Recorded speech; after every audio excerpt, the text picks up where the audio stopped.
The Badgers pick up a much-needed win on the recruiting trail at a position of need. Let's talk about it. Locked On Badgers. Let's go.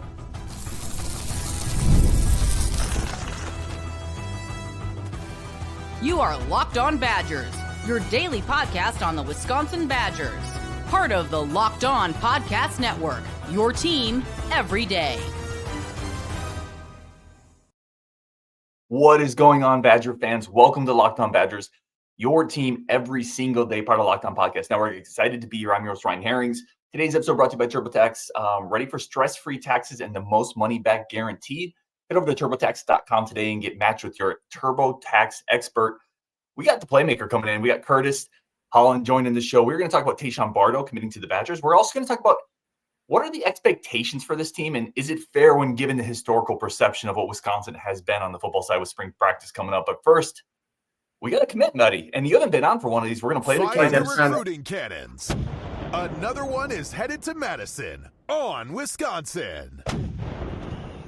When I listen to that, I usually listen at like a 1.5 speed when I listen to videos on YouTube. And so that really threw me off, the speed of the cannons right there. Love it. I love it. No better person to have on than Curtis Holland, grandson of Lou Holland, Wisconsin Hall of Famer. Let's talk Tayshawn Bardo a little bit. So receiver, 6 foot, about 180 pounds, coming out of Indiana. Some solid offers, Michigan State, Indiana, Vanderbilt, among others. And this is a year where Wisconsin really needs to load up on the receiver room. Last year, they just landed one with Eugene Hilton. The year before was one with Kyle Barry Johnson. There is some younger transfer talent, like you mentioned before we talked, before the show, we were talking a little bit about it with Hamper, guys like that. But this is a big get. They really need to restock that room with young talent. You look at a guy like Bardo, who right after the catch, I love his ability to get upfield, really gets the foot in the dirt, goes north-south, shows really natural open field ability. Runs the whole route tree. I was talking about that before on the show. I talked about Bardo. You see him on digs, whip routes, posts, vertical like comebacks. He's really doing it all. Showcases nice hands, the ability to snatch the ball away from his frame multiple times on the clip. So I like what I see on film. I think it's a high floor type of guy. What are your thoughts here with Bardo committing? Yeah, I mean, I think it's just a good thing in general. You know, you kind of break the deadlock of recruiting. It's been a little bit since we brought someone in, so it's kind of good to see a little bit of positive momentum in that way. It's also interesting too. It's the second guy we got out of Indiana.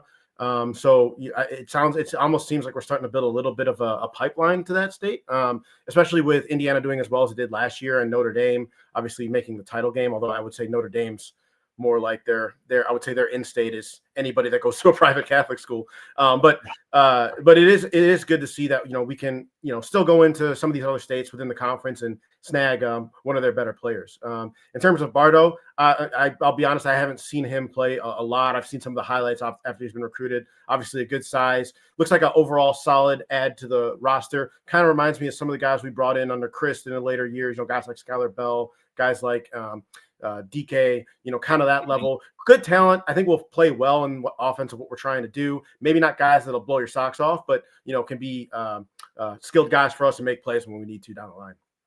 Yeah, I like the versatility he brings you to. I think he can play in the slot. I think he can play boundary. He has enough size to play boundary, but I think he has enough quickness to play in the slot.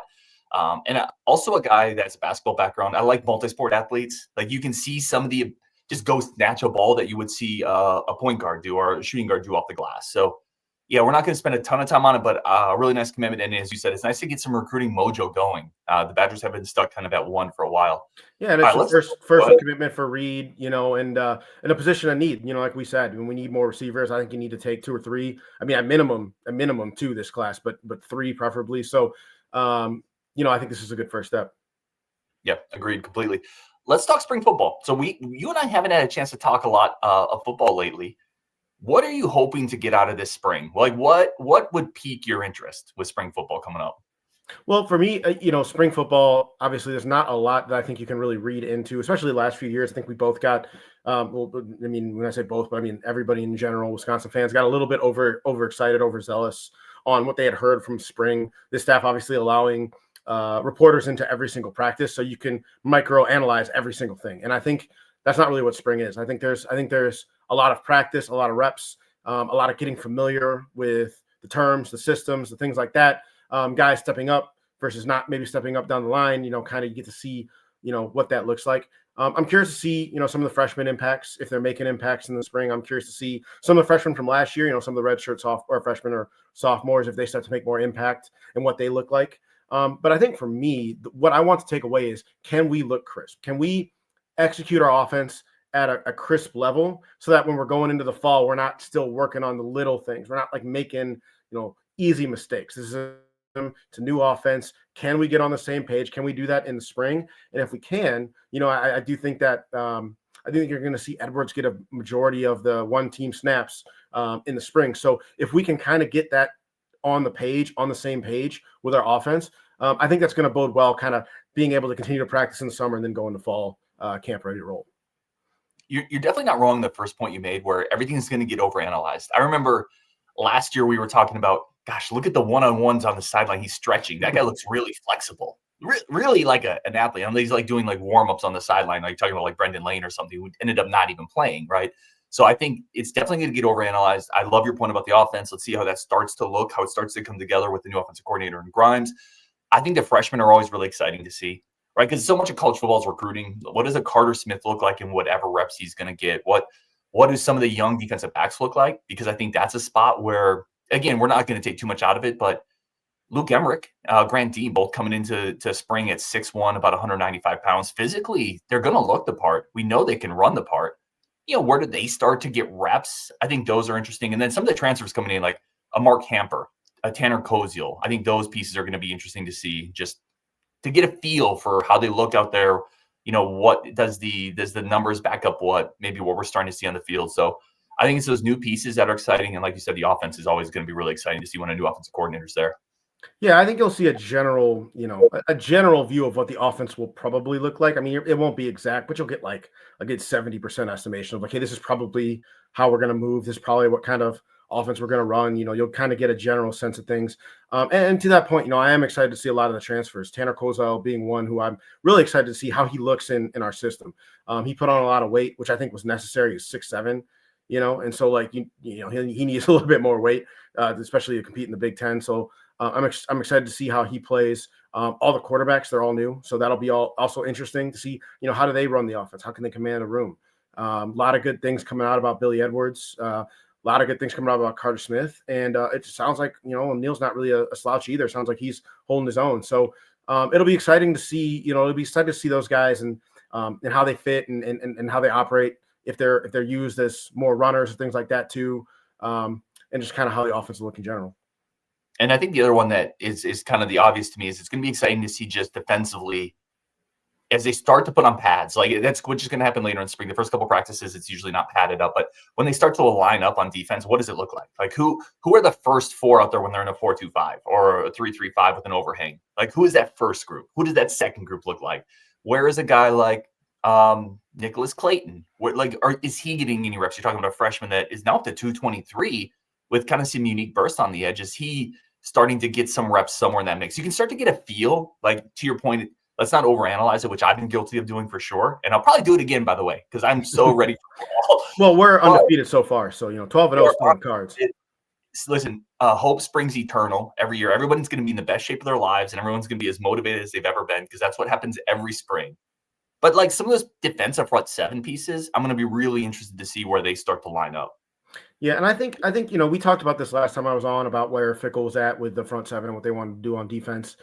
And you saw that sort of echoed in some of the articles that came out over the last month, and obviously the moves they made in the portal prior to all that. And it's clear that, yeah, they recognize where the issues were on the defense and where they really struggled. And, a lot of that, you can put some on scheme, you can put some on coaching, obviously maybe bad evaluations, things like that. At the end of the day, you still need players that can make those plays. And so that's what they're trying to do, is get the right bodies, get the right people in the right places so that we can have an effective defense again. And, I think to your point, it'll be interesting to see. I think you're going to see a lot of, actually running a 3-3-5 for once, which is what we were told we were running. I don't think I've seen it. I've seen maybe 4 plays of it in the last 2 years.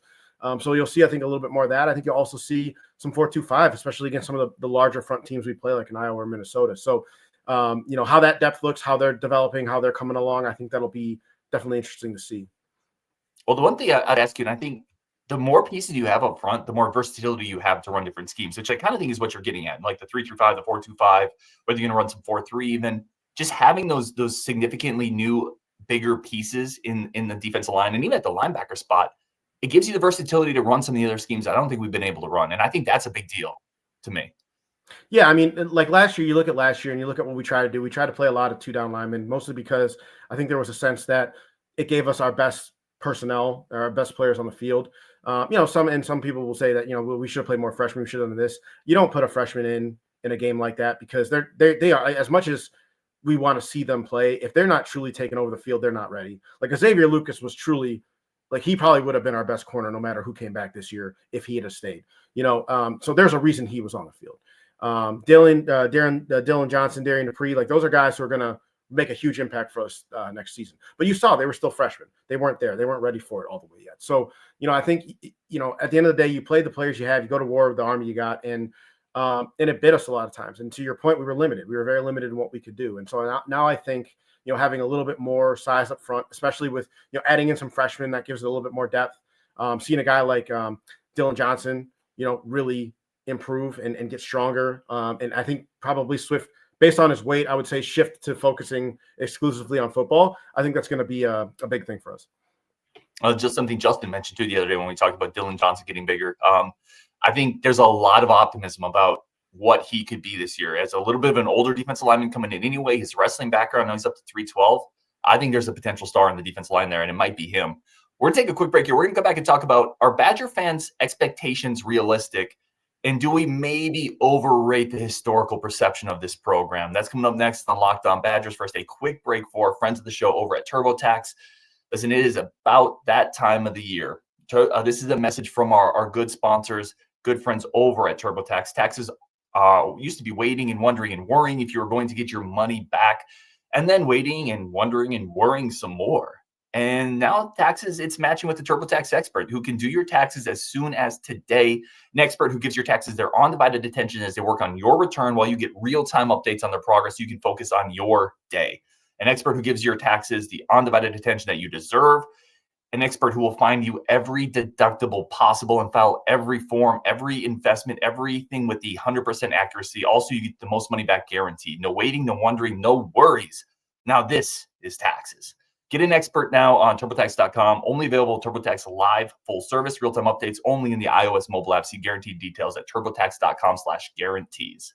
All right, let's get back into a conversation with Curtis.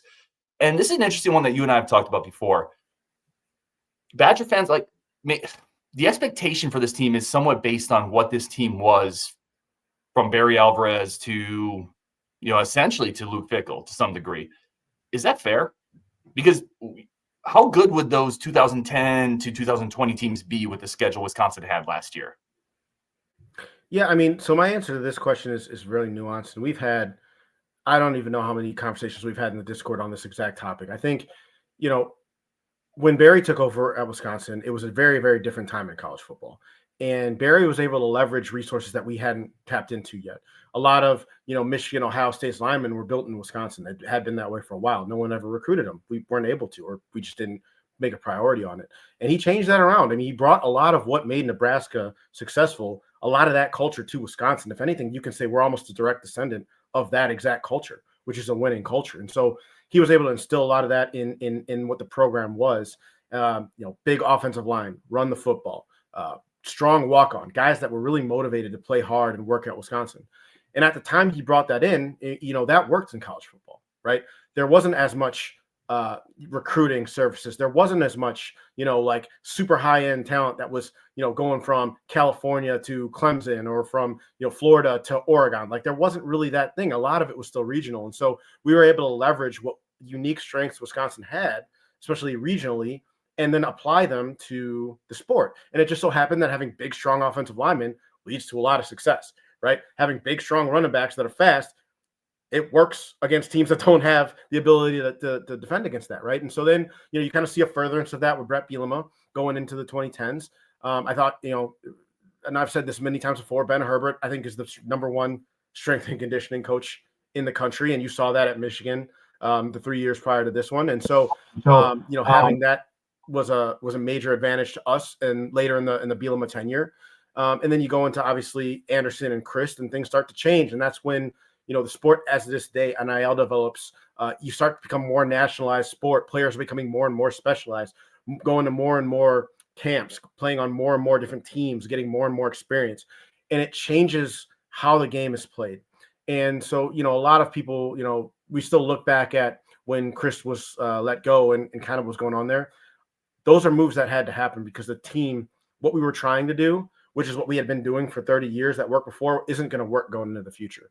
And we knew that. Now, the problem was we went into a situation that what we tried to do probably wasn't also going to work in the future. I think you leave one thing that doesn't really work, some of the old power schemes, really relying heavy on the run and not so great of quarterback play, and you shift it all the way 180 to an air raid team that is 100% reliant on passing and these types of things, but maybe is also a little bit outdated in its scheme as well.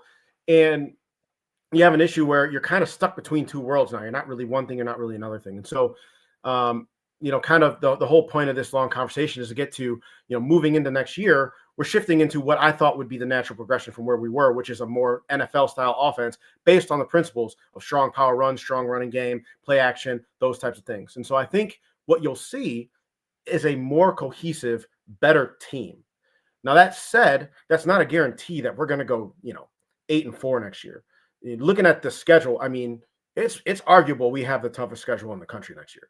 And that's saying something. I mean, you're talking probably top 10 Alabama. You're talking about a top 10 Penn State. You're talking about a top 10 Oregon. You're talking about top 10 Ohio State. You're talking about probably a top 15 Michigan. They're gonna overrate them preseason.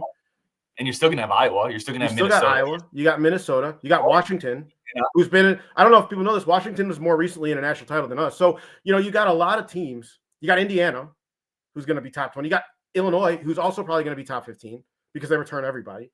And so I think where the gap is that people who maybe aren't as deeply invested in Wisconsin football as maybe you and I are will see the schedule and they'll see Illinois, they'll see Indiana, they'll see Minnesota, and they'll say, these are teams, we should beat these teams 100% of the time we play them. And if you look back over the last 20 years, the reason they see that is twofold. One, Wisconsin took football probably the most serious out of everybody in the Big Ten West for the last 10 years. And I don't think that's particularly arguable. I think that's pretty honest. The only other team that maybe tried to match us in intensity was Iowa, right? Those are the top two teams in the West. No other team really put a lot of effort into doing that. The Minnesotas, they didn't really care. Penn State or Purdue didn't. Nebraska cared, but they didn't execute. Yeah, that's a unique one. I would say that they cared. I just don't think that they had I don't think they planned it out or executed that properly at all. Yeah, that's an entirely different conversation. But yeah, they cared. They just didn't really do a good job of executing. But you see a lot of these teams didn't care a lot until now teams can pay players.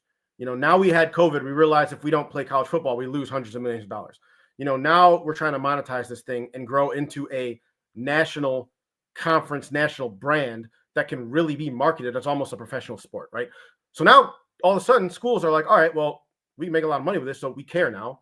And so they're putting, money behind these things. And a lot of these Big Ten schools have a lot of deep pockets. They're right there with Wisconsin. They have money that they can compete at a high level in this league. I mean, Illinois, that's a team that still by itself, I mean, if we were to take our annual budget, our annual revenue and stack it against the SEC, we'd probably be like 3 or 4 in the SEC.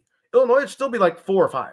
So like these are teams that have significant resources and they want to win now because they see the value that's added when you win. They see the contracts you can sign with media companies. They see the payouts from national championship runs and deep playoff runs that come to things. They see all this. They see the prestige that's added to the university when you do that. And so now that college football has become more of a business, it's sort of been the tide that's raised all ships to a higher level. There's going to be a lot more parity, kind of like the NFL. The NFL is a league that's designed to be 8-8. The Big Ten is raising the parity up enough to the point where most of these teams are going to be right about even with each other most years, and it's going to rely on specific players at specific times, different types of offenses, scheme. That's going to become significantly more important. And I think you saw that sort of play out in the playoff this year. Ohio State, they were a great team. I wouldn't say they were significantly better than any other teams they played. They just out-schemed a lot of teams they played. And they were able to leverage, freak athletes like Jeremiah Smith. But that's kind of where I see it. I think you see a lot more parity amongst teams that are, at least from a school perspective, similar level to Wisconsin. And that's not to say Wisconsin State can't still be successful, but I think it just shows that the effort that's going to be put in to be more successful is going to have to be taken up a notch. So, given that, and I don't fully disagree with a lot of what you're saying here. I do think the lower teams have come up more to where Wisconsin is, and Wisconsin's come down a little bit too. It's not just absolutely, and that's not. I'm not trying to write that off either. Like, there's been a downgrade when you just look at the talent level at Wisconsin. But what does that mean for success at Wisconsin? Does that mean fans have to adjust the expectations to no longer is 6-7 wins the bare minimum, and we're going to get ticked if it's below that? Is 6-7 wins now the occasional, okay, that was a solid year against a tough schedule? We're going to talk about that next on Locked On Badgers, plus get into a few more key questions I have with Curtis coming on. But first, a quick break for our friends. Let me tell you about our great friends over at Factor Meals. If you're looking to optimize your nutrition this year, which I need to, I use Factor personally. I have this in the fridge. I had just had a Factor the other day. They are incredible. They make eating well easy with chef-prepared, dietitian-approved meals that are fresh, never frozen, ready to heat and eat in just a couple minutes. Even I can't mess that up. Over 40 different options, 8 different dietary preferences. You could be looking at protein heavy, keto, plus Factor even gives you wholesome smoothies, breakfast, grab and go meal snacks that keep you fueled all day long.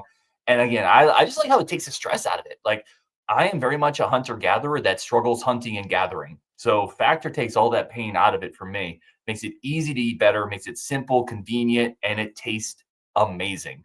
Eat smart with Factor. Get started at factormeals.com/LockedOnCollege50 off. Use code LockedOnCollege50 off, and you get 50% off your first box plus free shipping. That's code LockedOnCollege50 off at factormeals.com/LockedOnCollege50 off. That's 50 with a 50 to get 50% off plus free shipping on your first box. You will not regret it.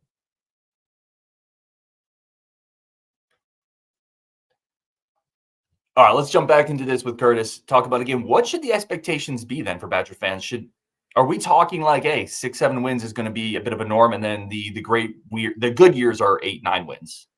Well, I think at minimum we should be a bowl team every year. I don't think that that's an unreasonable ask, because even though everything I just said, rising tide, all these things, Wisconsin is still one of the top end programs in the Big Ten, and we should operate as such. I think that there's a level of success, pride, and I think just overall effort that we should expect to, at minimum, be a bowl team every year. I think that should be the bare minimum standard for this program.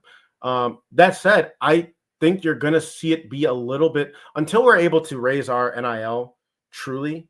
And this is conversations that I've had with other people who are more involved in this space.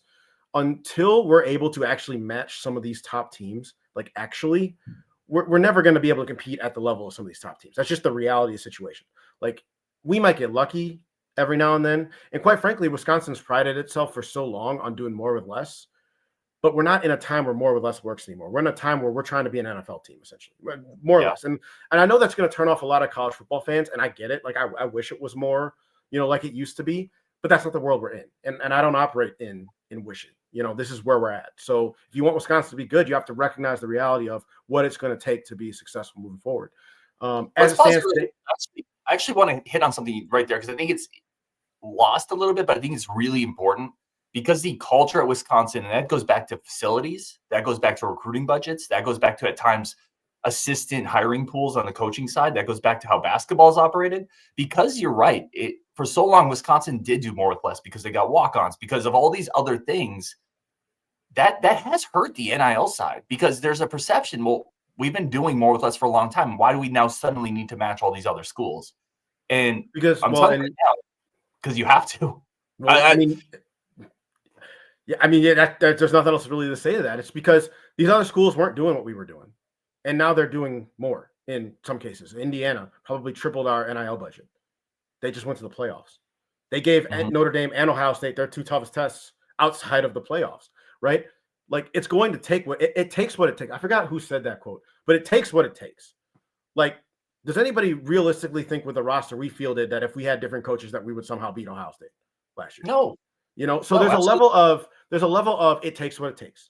Now, I believe in what this staff is trying to do in terms of bringing in, talent. They've done a really good job evaluating talent. They've done it in the past, done a really good job evaluating talent. They've built up talent really well. I think, and I think now and Fickle's admitted as such. I think there was mistakes that were made, misavows that were had, going into the last few years that they've rectified. And so this year, I think a lot more of it is going to be on the staff. If we struggle, a lot of that's going to fall at the feet of the staff. But at the same time, and again, I think we were breaking it down. I mean, this year we play Alabama, who's going to be probably top 10 going into the year. Yep. We play Michigan, who will be a top 15 team just based on hype. We play Ohio State, that'll be a top 10 team, top 5 team going into the year. They just won a title. Oregon, who's a top 5 team, they were number 1 all of last year.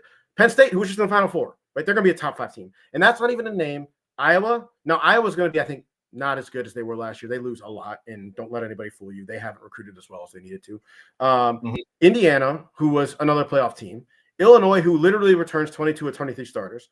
And then Minnesota, who beat us last year. So I would say just quick correction. We don't play Penn State next year, right? Unless we don't. Oh, maybe I missed that. Maybe I'm thinking of the following year. I think Penn State drops off, and we had Ohio State. So I think it's Bama, Michigan. I'm sorry, that's tough switch there. That was a either way. Like look at graphics. Like people have already started toughest schedules in 2025. Wisconsin's in that mix with. It's basically a bunch of SEC teams, and Wisconsin is how it's broken out. So the schedule's a brutal schedule next year. I mean, I would trade most of our schedule for SEC teams at this rate. Watching close games last year, but but that's the thing. And you see what the Big Ten has done is now that all this stuff is above board, all the spending's above board. The Big Ten is now leveraging its brand, which is, I'm sorry, SEC fans, the most valuable brand of all the college athletics. They're leveraging that, and they are probably going to maintain a solid control on the sport until more rules and regulations claim, and then the NCAA breaks those, or the SEC breaks those. So that's probably until then, you're going to see a lot more. At minimum parity, at probably more likely Big Ten dominance. And so I think we're entering a stage in which the Big Ten has now become the most difficult conference in the country.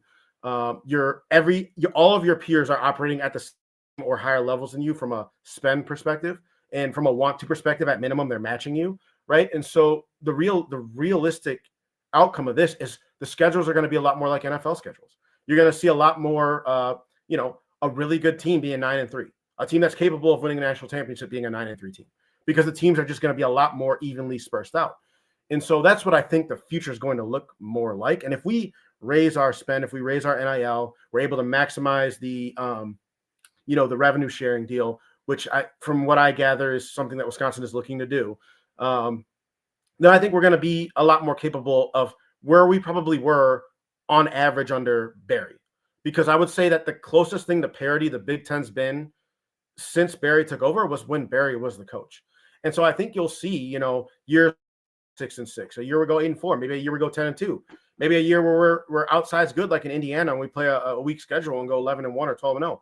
But I think it's going to be more in that vein, more kind of even across the playing field. Then you'll see us just wipe through the Big Ten West like we're playing a bunch of schmoes that really don't deserve to be on the field with us. Yeah, and I agree with your other point of the floor is still 6-6. You got to get to a bowl game. It's still Wisconsin ultimately. Not getting to a bowl game, winning 4 games, 5 games is not acceptable at this university, and nobody would tell you that. And you don't go get a Luke Fickle if that's going to be an acceptable outcome. But it is more challenging. You look at the layups. You talked about it. Illinois is no longer a layup. Minnesota is certainly no longer a layup. Iowa's never been a layup. Nebraska is no longer a layup. You go down the road, man. It's tough unless you're playing. Northwestern's been a house of horrors since forever. Yep. So it's tough, man. Let me ask you this on the way out the door. We haven't talked about this, but I'm curious. Did you have any sort of feel watching James White head to Illinois to coach? I've kind of said my spiel on it. What is your take on that? So I have a unique take because I know, I know people in my family have had conversations with him about his career path and what he's going to do. And from my take on it, it's a young man trying to hustle to get into college coaching and wants to take the opportunity to learn and grow and move on to higher levels. And I think that his relationship with Bielema, I think Badger fans need to not look at this as we're not bringing people back to Wisconsin, and more like, hey, I know Bielema because I played for him. It's more along those lines than the other thing. And that's an in the industry. I mean, it's like any industry. If you have an in, you have a family member working at a company, you got an in there, right? It's the same thing in coaching. Fickle doesn't know James White like that, right? Am I going to trust him to come in and be part of the culture that we're building, which is uniquely our own culture? Am I going to trust him to do that and the brand loyalty be the thing that holds him there, right? So for me, he knows Bielema's culture. He knows what Bielema's about. He knows what they're trying to do in Illinois. And so that's a natural fit for him. And like, do you wish that you had some former guys as your coaches? Yeah, I think so. But I think that at the end of the day, I don't know if that's as relevant as it is, because, I mean, you look at the last staff, 2022, I mean, that staff, unfortunately, I think was going in the wrong direction in terms of what we were trying to do in building this program. They were all alumni, right? Yeah. And there was clear failures. There was clear things that we did not do that led to some of the issues we had in 22 that rolled over into some of the previous seasons. So just because you have guys that are loyal, it doesn't necessarily mean you're going to be good, right? And so I look at it as a good for him. I'm excited for him to get an opportunity. Hopefully at some point, maybe he does come back to Wisconsin. Maybe he goes in the NFL. Maybe he coaches for, a different program in the NFL. I was going to say Belichick, but he's at North Carolina right now. So, so we'll see. But yeah, I don't look at it as anything. It's definitely not a program ending discussion by any means. I don't really think too much of it. Yeah, you're right where I'm at with it. I would say a lot of people would probably think there's a balance in between those Paul Chryst and the staffs that were filled with Wisconsin guys, and maybe a staff like Fickle's built that doesn't have anybody. Like, it does make sense if the opportunity, but it has to make sense from Fickle's standpoint too. And one of the points I've made is, like, you got to move forward with what Fickle's building. You mentioned it, the culture that is being built right now, and it might not be the best idea to take somebody from the previous Wisconsin culture and insert them into this locker room right now when you're kind of struggling to find your identity. Mm-hmm. So I think it's fine. Well, and timing too is weird. I mean, I think the other thing people aren't taking into consideration, I mean, they just hired him like last week. We've been filling out our coaching coffers like 2-3 months ago. So I mean, like, a lot of these moves have already been done. Like, we're not, so far as I'm aware, we're not necessarily actively looking to hire more assistant coaches at this time. Maybe if the opportunity comes up randomly, but again, it might have been a situation as much as, like, he's working for Hammock right now. Hammock connects him with Bielema. He says, "Hey, we got a young coach. Well, it's like, can you look at him?" Right? Like, things like that. Like, this is how this business is done on the inside. So it's not really an indictment of Wisconsin as much as it's an opportunity for James White to advance his career. Yeah, I think that makes sense. He is Curtis, as always. Very grateful to have him on the show. Appreciate everybody tuning in as well. When you're done, go check out Locked On Big Ten, all the biggest stories from the conference on our Big Ten channel, with realignment potentially still coming up, NIL news, transfer stuff, portal news, March Madness coming up. That's all over on the Big Ten channel on Wisconsin, and we will talk later. Appreciate the heck out of every single one of you.